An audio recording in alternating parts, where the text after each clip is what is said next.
Good afternoon, students. Question number 38 onwards. Let me continue. Question number 38. Which one of the following pairs of species have the same bond order? Bond order கண்டுபிடிக்கிறதுக்கு இப்போ தான் நம்ம எளிய trick பார்த்தோம் இல்லையா? இப்போ CN minus கார்பனுக்கு எவ்வளவு, நைட்ரஜனுக்கு எவ்வளவு, மேலே ஒரு மைனஸை கூட்டிக்க. அப்போ இது மேலே முதல்ல 14. டக்குன்னு சொல்லணும், இவ்வளோ நேரம் யோசிக்கக்கூடாது. அடுத்தது CO. சரி, கேட்டுக்கிறது என்ன? Same border. ஸோ 2 14 தான் கிட்டத்தட்ட எவ்வளோ தான் வரும் நமக்கு தெரியல. 14 நாள் தான் ஸ்டாண்டர்டாக வச்சோம். 3 is the border. So first ஆன்சரே நம்ம கரெக்டாக வச்சு. ஓகேவா? நெக்ஸ்ட்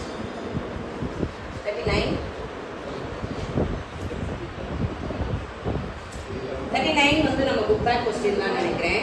எப்பயுமே வந்து ரிப்பல்ஷன் எதுக்கு அதிகமாக இருக்கும் அப்படின்னா, 2 லோன் பேர் எலக்ட்ரான் இருந்தால் அதுக்கு இடையில உள்ள ரிப்பல்ஷன் எப்படி இருக்கும்? ரேஞ்ச் ஆகிட்டார் அதிகமாக இருக்கும். ஓகே, ஸோ லோன் பேர் அது எங்கே ஸ்டார்ட் ஆகுது? 3 இடத்துல தான் ஸ்டார்ட் ஆகுதா? 2 இடத்துல. அப்போ அந்த 2க்குள்ள தான் ஆன்சர். டக்குன்னு அப்படி கண்டுபிடிக்கலாம். லோன் பேர் தானே ஃபர்ஸ்ட் வரும். லோன் பேர் அப்புறம் அடுத்தது யாரு? Lone pair. Third is answer இல்லையா? நீங்கள் வந்து இதெல்லாம் செக் பண்ணி பார்க்கலாம். வாட்டரில் பார்த்தீங்கன்னா 2 லோன் பேர் இருக்கும். அமோனியாவில் பார்த்தீங்கன்னா ஒரே ஒரு லோன் பேர். ஸோ அதனுடைய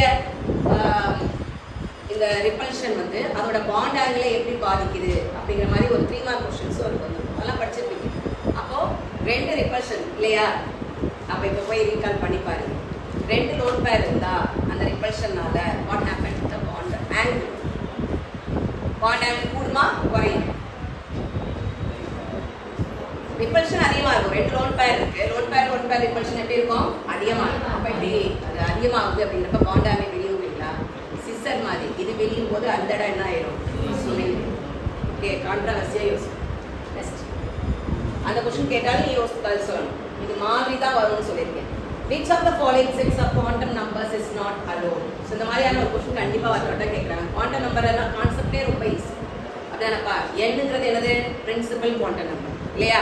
n is the principal quantum number. L துணை குவாண்டம் எண், அது என்னது? L azimuthal quantum number. Next magnetic quantum number, காந்தம். அடுத்தது ஸ்பின் சுழற்சி. இப்போ ஸ்பின்னை பற்றிலாம் நீங்கள் ஒரி பண்ணிக்க வேண்டாம். அது 2 தான், plus half minus half, no problem. என்னை விட L எப்பயுமே எப்படி இருக்கணும்? கம்மியாக தான் இருக்கும். அந்த இதை செக் பண்ணாலே நிறையா தான் அடியாது. எண்ணுக்கும் ஒரே வேல்யூ எப்பயுமே என்ன செய்யாது? வராது. என்னை விட L கொஞ்சம் கம்மியாக. அது மாதிரி L வேல்யூ எவ்வளவோ அதை விட அதிகமாக யார் போகாது? எம்மோட மதிப்பு. இப்போ L 3 அப்படின்னா +3லேருந்து -3 வரைக்கும் தான். அங்கே போய் M-ல 4ன்னு கொடுத்தாங்கன்னா அதுதான் தப்பு. அப்போ இதை கொடுத்துட்டதுல எது தப்பு? எத்தனாவது? தேர்டில் என்ன கொடுத்துட்டாங்க? எண்ணும் 3 நான் இப்போ தான் சொன்னேன். ஃபர்ஸ்ட் அடியாக இருக்கிற பீசஸ்க்கு இது அடியாது தானே? எண்ணும் எப்பயுமே நாட் ஈக்குவல். ஒரு நம்பர் குறைஞ்சு தான் வரும். ஓகேவா? Next the region in the electromagnetic spectrum where the Balmer series line appear. இது ஒரு ஹைட்ரஜன் ஸ்பெக்ட்ரா. ரொம்ப அருமையான கான்செப்ட். நான் ஏற்கனவே சொன்னேன். முந்தி நம்ம புக்கில் இருந்துச்சு, இப்போ இது எங்கே ஃபிசிக்ஸ் புக்கில் கொண்டு போயிட்டாங்க. பட் நீட்டில் இன்னும் கெமிஸ்ட்ரியில் தான் கொஸ்டின்ஸ் இருக்குது. சரியா? அதனால் இந்த ஹைட்ரஜன் ஸ்பெக்ட்ரா உங்களுக்கு வரையவும் தெரியணும். இதோடைய நேனோமீட்டர் முதற்கொண்டு எக்ஸாக்டாக நீங்கள் தெரிஞ்சு வச்சுக்கோங்க. வேவ்லென்த் ரேஞ்ச் தெரிஞ்சு வச்சுக்கோங்க. அது மாதிரி லைட்டு எந்த லைட்லாம் வந்து யூஸ் பண்ணுவாங்க. இப்போ அதெல்லாம் கேட்டுக்கான்னு நினைக்கிறேன். எந்த லைட்டில் இருக்குது அப்படிங்கிறதும் நமக்கு தெரியும். So Lyman, Balmer, Paschen, Brackett, Pfund. So இந்த பியும் மாறி வரும். ஏபி, அதுக்கு அடுத்தது பிபி. இப்படி ஞாபகம். சரியா? 1 விட்டு 1 ஆல்டர்னேட்டிவாக தான் வரும். ஸோ இப்போ நீங்கள் சொல்லி பாருங்க, ஈஸியாக ஞாபகம். லைமன், பால்மர், பாஸ்டன், பிராக்கெட், பீஃபன். இந்த ஃபர்ஸ்ட் இருக்கிறது என்ன கதிர்னா யூவி, புற ஊதா கதிர், யூவி லைட். அடுத்து இந்த ரெண்டுமே விசிபிள்ல நடக்கும். எதில் நடக்குது? 4000. இந்த வேவ்லென்த் ரேஞ்ச் தெரியுமா? யாராவது நோட் பண்ணியிருக்கீங்களா? ஃபிசிக்ஸில் கொடுத்துருப்பாங்கன்னு நினைக்கிறேன். நான் நோட் பண்ணியிருக்கேன். You want you can take down. 4000லேருந்து 6000 ஆம்ஸ்ட்ராங் தான் இது visible. 4000 to 6000. Okay, Balmer, Paschen விசிபிளில் வந்துட்டாங்க. Brackett, Pfund far IR. யா புற ஊதா அப்படின்னா ஃபார் ஐஆர் இன்ஃப்ராரெட். ஸோ இது ஒரு கொஸ்டினாக ஞாபகம் வச்சுக்கோங்க. எங்கே இருந்தாலும் n is equal to இன்ஃபினிட்டியிலேருந்து எங்கேருந்து n is equal to இன்ஃபினிட்டினா இப்போ நான் எங்கேருந்து வரைஞ்சி காமிச்சிருக்கேன்? 6 7 8 ஃபர்ஸ்ட் லைன்ல வந்து நின்னா அதான் யாரு டைனமைட். அடுத்து இங்க வந்து நின்னா பால்வர். இது ஃபாஸ்ட் அண்ட் ரைட். இதெல்லாம் உங்களுக்கு தெரியும் நினைக்கிறேன். Next question. Next question.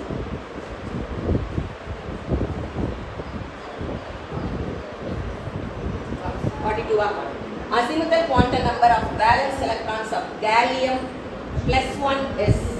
So gallium 31 கொடுத்துட்டாங்க. +1 னா என்ன செய்யுது? ஒரு எலக்ட்ரானை லூஸ் பண்ணுதா வாங்குதா? லூஸ் பண்ணுது. அப்ப மொத்த எலக்ட்ரான் எவ்வளவு ஆயிடுச்சு இப்ப? 30. 30க்கு 1s2 எழுதுங்க. எப்பவுமே 20 வரைக்கும் ஞாபகம் வச்சுக்கணும். 1s2 2s2 2p6. இது ஒரு பத்தா. அடுத்து 3s2 3p6 4s2 எவ்வளவு? அது பத்தி எவ்வளவு ஆயிடுச்சு? 3d 10 எங்க வரும்? the order அதுக்கு அந்த ஆஃபா சொல்லி தர போறேன். புரியுதா? சோ இது ஒரு 10 இது ஒரு 10 எவ்வளாச்சு? 20 இப்ப 30. அடுத்தது நமக்கு தேவை 30 தானே. இப்போ என்ன கேட்டிருக்காங்க? क्वेश्चन மறுபடியும் பாப்போம். 30 நம்ம வரைஞ்சாச்சு. பேலன்ஸ் எலக்ட்ரான் கேட்குறாங்க. பேலன்ஸ் எலக்ட்ரான் எவ்வளவு அப்படின்னு சொல்லி. சரியா? பேலன்ஸ் எலக்ட்ரான் இதுல எதுப்பா பேலன்ஸ்ல இருக்கும்? 3d10 ஆ 4s2 ஆ? பேலன்ஸ்ல என்ன இருக்கும்? வெளிய போட்டு எலக்ட்ரான் ஆல்மோஸ்ட் எலக்ட்ரான் தான் பேலன்ஸ். சோ 3d வெளிய இருக்குமா 4s வெளிய இருக்குமா? 4s தான் வெளிய இருக்கும். அப்போ இது பேலன்ஸ் சரி அப்படினா அவங்க கேட்டது L வேல்யூ தானே. L வேல்யூ ஞாபகம் இருக்கா? 0 1 2 3 S P D F. அப்ப எவ்வளவு? L is equal to 0. ஆப்ஷன்ல இருக்கா? Okay. Question.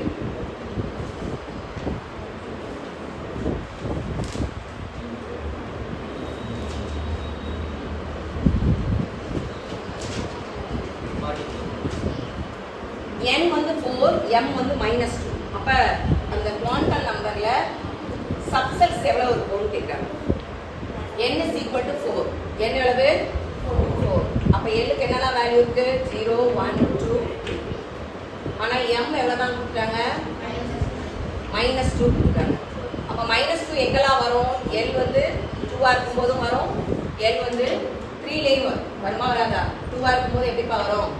m can have -2 to +2 including 0.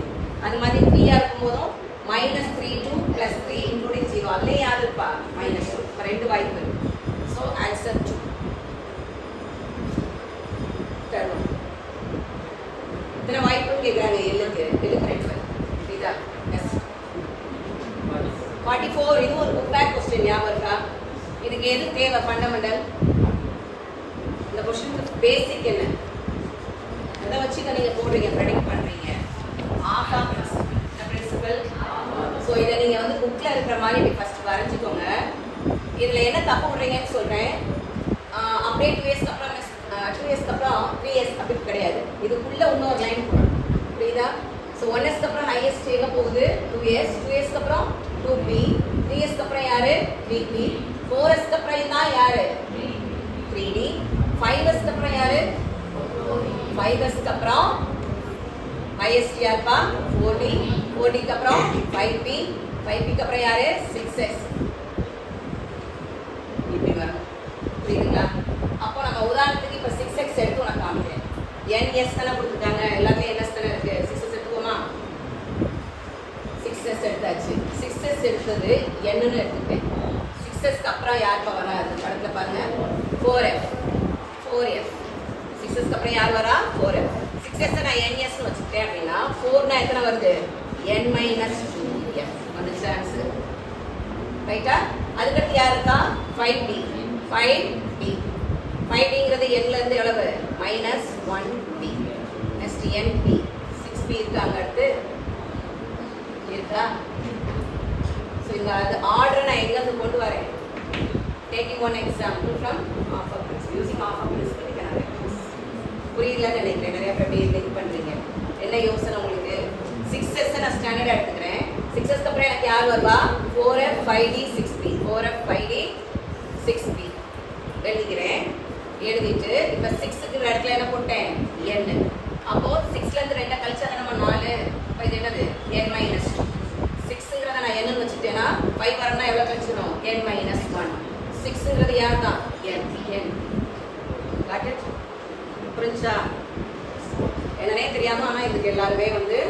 Tick அடிச்சு மனப்பாடம் பண்ணிக்கணும். According to Bohr's theory, the angular momentum of electron in fifth orbit. Yes. Angular momentum என்ன formula? mvr is equal to nh by 2 pi r. Miss என்ன இது கூட போடலையா? போட்டீங்களா இல்லையா? mvr is equal to n எவ்வளவு இங்க? fifth orbital h by 2 pi.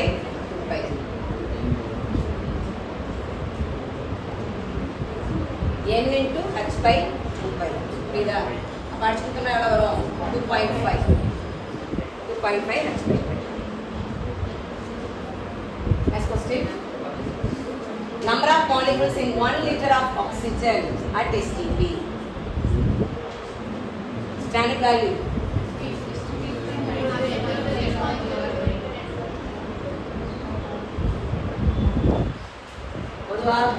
Na by 22.4 liters தான். அவங்கட நம்பர் வந்து எதுக்கானது? 22.4 liters. So Na by 22.4 எத்தனாவது ஆப்ஷன்ல இருக்கு? செகண்ட். Na னா என்ன?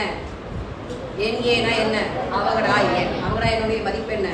6.023 into 10 power 3. ஸ்டாண்டர்டான வேல்யூ லிட்டருக்கு எவ்வளவு? 22.4 liters. இப்போ 11.2 க்கு அப்படி சொல்லி கேட்டாங்கன்னா அதுல பாரு. புரியுதா?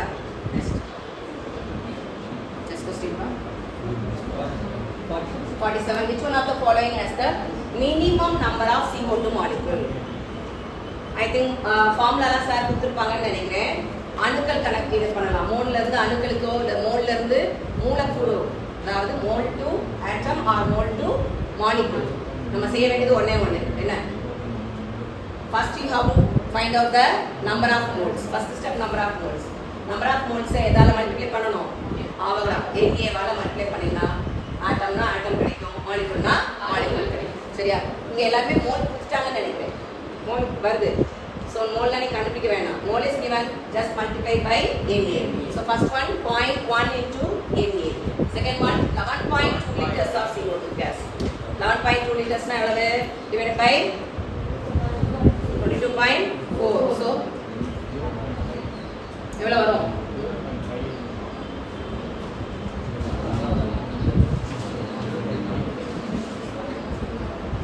என்ன क्वेश्चन எது ஜாஸ்தியா கேக்குறாங்களா மினிமம் கேக்குறாங்களா?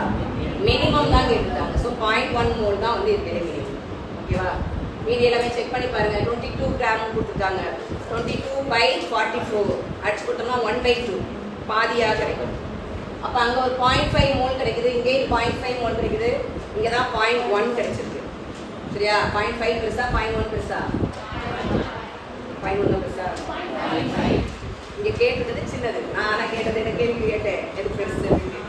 So 0.5 ல நெக்லெக்ட் பண்ணிடு. 0.1 மினிமம் தான் கேட்டிருக்காங்க. So first one is the answer. ஓகேவா? Next question. அந்த மாதிரி மோல் கணக்குலாம் வந்தா கண்டிப்பா அட்டெண்ட் பண்ணு. ரொம்ப ஈஸியா தான் இருக்கும். சரியா? கான்செப்ட். 48 அப்பா which reaction does not involve either in oxidation or reduction. What is oxidation? Oxygenatorனா என்ன? ஆக்சிஜனேட்டர் n அது என்ன? நீங்க அடிஷனல் ஃபங்க்ஷன்ல இருந்து போகாத. நமக்கு இங்க என்ன ஃபார்முலா தேவை அதை மட்டும் எடுத்துக்க. இங்க ஃபுல்லா என்ன தேவை? ஆக்சிஜனேட்டர் n வச்சு தான் கண்டுபிடிக்க முடியும். ஆக்சிடேஷன் இன்கிரீஸ் ஆனா ஆக்சிடேஷன் நம்பர் இன்கிரீஸ் ஆனா ஆக்சிடேஷன் நம்பர் குறைஞ்சு போச்சு அப்படின்னா ரிடக்ஷன். செக் பண்ணுங்க ஒவ்வொன்றையும். ஆக்சிடேஷன் நம்பரை மட்டும் செக் பண்ணு. எங்க இருந்து எங்க இன்க்ரீஸ் ஆயிருக்கு, எங்க இருந்து எங்க குறைஞ்சு. சரி, ஃபார் எக்ஸாம்பிள் நம்ம ஏதாவது ஒன்று எடுக்கலாமா? ஆக்சிடேஷன் நம்பர் கால்குலேஷன் தெரியுமா? மறந்து போச்சா? சொல்லுங்க திரும்ப. பதில் வேணும். தெரியலன்னா சொல்லி தருவேன். போட்டுருவீங்களா? டெஸ்ட் போயிடலாமா? சொல்லுங்க சொல்லுங்க. அப்ப எது வந்து ஆன்சர் நீங்க போட்டீங்க? உதாரணத்துக்கு CrO2 மைனஸ் நமக்கு எதுக்கு வேணும்? Chromium. தெரியாததுக்கு x வச்சுக்கோமா. x plus 4 into -2 -2 இந்த பக்கமே கொண்டு வரேன் is equal to 0. எவ்வளவு? x -8 -2. சாரி, இந்த பக்கம் வரும்போது பிளஸ்ல இது இல்லைன்னா உனக்கு இப்படியே கமிச்சுறேன். -2 இந்த பக்கம் வரும்போது அது plus. So -8 + 2 minus 6. So x is equal to plus 6. அடுத்து CR2 O7 2 minus அப்பா yes. இங்க பாருங்க வெறும் CR இங்க CR2. So எப்படி வச்சுக்கணும் 2x plus 7 into minus 2 is equal to minus 2. So 2x minus 14 plus 2 is equal to 0. 2x is equal to 14. X is equal to 14. There is no increase in oxidation number or reduction in oxidation number. There is no oxidation and reduction. What's the question? நடக்காது அது நம்ம சும்மா ஒன்று எடுத்து check பண்ணி பார்த்தோம் இதில் தான் நடக்கல. So correct answer is CrO2 minus CR2. ரெண்டுலேயுமே ஆக்சிடேஷன் நம்பர் எவ்வளவு ப்ளஸ் 6 ஓகேவா 49. The reaction is an example of இப்போ இந்த மாதிரி ஒரு பக்கம் மைனஸ் இன்னொரு பக்கம் ப்ளஸ் மைனஸ்னாலே கண்டிப்பாக அது கண்ண மூடி டீ போட்டலாம். என்ன இருக்குது என்ன அது டிஸ்ப்ரொபோர்ஷனேஷன் ரியாக்ஷன் அதாவது விகித சிதைவு வினை. அதாவது நீ வந்து செஞ்சு பாரு ClO மைனஸ்ல இருந்து ClO3 மைனஸ் செக் பண்ணி பாரு. ஒரு இடத்துல ஆக்சிடேஷனும் இன்னொரு இடத்துல ரிடக்ஷனும் நடக்கும்.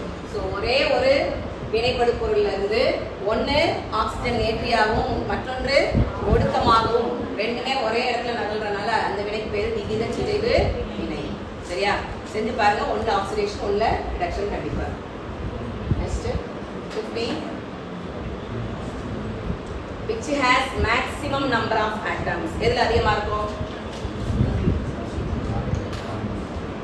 பார்த்தோமே தெரிஞ்சது. இரும்பு அணியன் எவ்வளவு இதெல்லாம் தெரியணும். கடகடா தெரியும். லாக் தருவாங்களா வீட்டுல வரமாட்டாங்க. தெரியணும். இரும்புக்கு 56 தான். அலுமினியம் 27, சில்வர் 108 தான். அப்போ ஃபர்ஸ்ட் மோல் கண்டுபிடிப்ப அப்படின்னா கிராம் பை மோலார் மாஸ் தானமா. மோலுக்கு என்ன கான்செப்ட் என்னன்னு வச்சுக்கோ. Mole is equal to small m by capital M. So எல்லாத்துலேயுமே பாரு 56 பை 56 யாருக்கு இரும்பு. ஸோ ஒரு மோல் ஓகேவா. அடுத்தது 27 பை 27 யாருக்கு அலுமினியம். அங்கே எவ்வளவு மோல் எனக்கு கிடைக்குது மேக்ஸிமம் நம்பர் ஆஃப் ஆட்டம்ஸ் ஒரு மோலை வச்சு அதுக்கப்புறம் அதை நம்ம எண்ணெயவால பெருக்க போகிறோம். Next silver 108 by 108. ஸோ அங்கே எனக்கு விட எவ்வளவு 1. கார்பன் 24 பை கார்பன் 24 கூட சொல்ல மாட்டீங்க 12 தானே. இப்போ எவ்வளோ இங்கே மட்டும் வருது எனக்கு எத்தனை மோல் வருது 2 மோல். ஸோ விடை வந்து இங்கே மட்டும் 2Na. மீதி எல்லா இடத்துலையும் என்னதான் ஆன்சர் Na. ஏன்னா நம்பர் ஆஃப் ஆட்டம்ஸ்ங்கிறப்ப மோல் நம்ம கண்டுபிடிச்ச மோலை எதால மல்டிப்ளை பண்ணணும் அவகடா என்னால பெருக்குனா நமக்கு அணுக்களின் எண்ணிக்கை அல்லது மூலக்கூறுகளின் எண்ணிக்கை கிடைக்கும். Got it. ஸோ 2Na வந்தனால ஆன்சர் வந்து யாரு 24 gram of carbon. Clear students 50 கொஸ்டினுக்கு ஆன்சர் தெரிஞ்சா ஈஸியாக ஃபில் பண்ணுறீங்களா? தேங்க்யூ.